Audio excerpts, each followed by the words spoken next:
Alors, comment on a répondu à l'invitation du musée? Donc, le projet de notre installation à Frédéric Boyer, qui est invité donc, par le musée comme traducteur, comme auteur, comme éditeur, comme spécialiste, le mot est peut-être pas très beau, mais comme quelqu'un qui connaît vraiment bien le sujet de la Bible.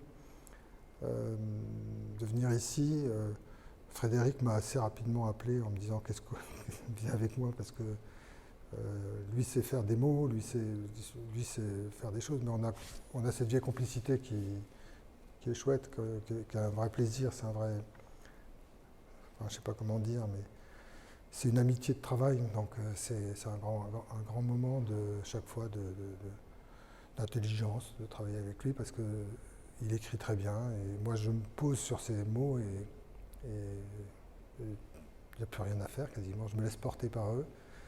Vraiment, je ne flagorne pas, c'est vrai, c'est une vraie amitié de création.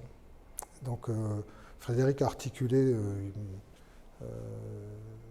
en fonction de l'espace qu'on nous offrait, qui était en 3 temps, donc autour de 3 mots, de 3 moments sur la création.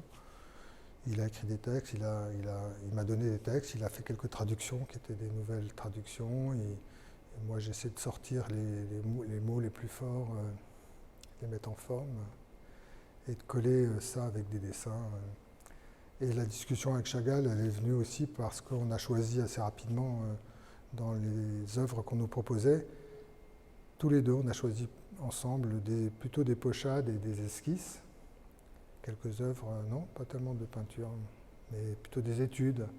Parce qu'on les voit peu, celles-là. Enfin, et j'aime beaucoup, moi, voir le premier geste, parce qu'il y a une grande force dans le premier geste, souvent. Donc, on a choisi ces quelques dessins qu'on a. Et j'ai mis les miens à côté, j'ai essayé de ne pas être trop flagorneur.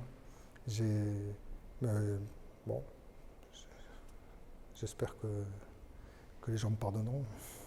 Alors les 3 thématiques, donc les 3 mots que Frédéric a posés, c'était pour le premier c'était la transe, je crois, c'est le moment où Adam s'endort, et le deuxième c'est à côté, c'est parce qu'à côté Ève apparaît, on traduit ça à la côte, enfin Frédéric qui est un grand spécialiste des mots,